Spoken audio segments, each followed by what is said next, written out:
पुणी स्थगित स्वतंत्र ओटीईटी द्वितीय थर पर स्थगित रहिला स्वतंत्र ओटीईटी आसंता 31 तारिख में द्वितीय थर परीक्षा पाई दिन धार्य होइथिला। अनिवार्य कारण पुणी परीक्षा स्थगित रखिछि माध्यमिक शिक्षा परिषद। खूब शीघ्र स्वतंत्र ओटीईटी हेबो बोली बोर्ड पक्षरु सूचना दिया जायछि। प्रथमे जुलाई 20 रे स्वतंत्र ओटीईटी हेबार थिला, तेबे प्रश्नपत्र वायरल परे परीक्षा को स्थगित रखिथिला बोर्ड। पर स्वतंत्र ओटीईटी परीक्षा पाई अगस्त 31 को दिन धार्य होइथिला। नूतन प्रश्नपत्र प्रस्तुति रे विलंब जोगु परीक्षा को स्थगित रखिछि बोर्ड।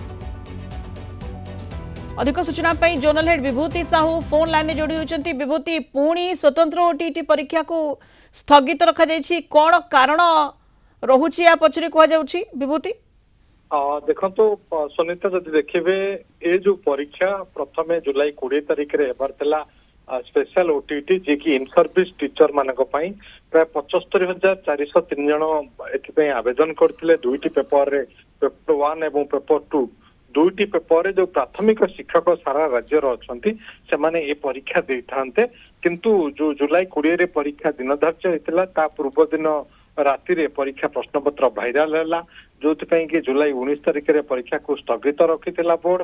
एवं परवर्ती तारीख हिसाब रे अगस्त 1 तारिख रे पुणी दिन धार्य करा जायथिला अगस्त 31 तारिख को, किंतु या भितर प्रश्नपत्र प्रस्तुति परीक्षा परिचालना पे जो आवश्यक दरकार जहाँ आवश्यकता ताहा करिबारे बोर्ड विफल हेछि, जोथि पई ए परीक्षा को पुनश्च स्थगित रखा जायछि। अगस्त 31 तारिख रे जो दिन धार्य होइथिला स्वतंत्र ओटीईटी पेपर 1 पेपर 2 हेबा पई ताहा वर्तमान हेबो नाही, किंतु खूब शीघ्र ये परीक्षा करा जिवो बोली बोर्ड पक्षरु सूचना दिया जायछि।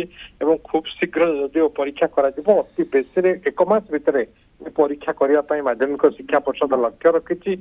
या भितर यदि आपण देखिबे माध्यमिक शिक्षा परिषद रो उपसभापति जे थिले पूर्वरु से गिरफ है कि जेल रे अछंती निहार महांती और से भली भाबरे एठी जे कंट्रोलर थिले से तांकर बदली हेछि, नुवा कंट्रोलर आछंती, नुवा उपसभापति आछंती, तेनु नुवा टीम गठन हेछि। नुवा टीम वर्तमान परीक्षा परिचालना करिवो। नुवा टीम जेतो किंतु बारंबार एभली विभूति परीक्षा स्थगित रहिबा ये परीक्षा परिचालना को नहीं बड़ प्रश्न छिड़ा करूछि। निश्चित कथा कहीं आप देखु दुई थर परीक्षा को स्थगित रखा गलानी। प्रथमे जो तारीख धार्य होता जुलाई 20 तारिख से दिन परीक्षा करा जाई पारला नहीं प्रश्नपत्र भाइराल पाई।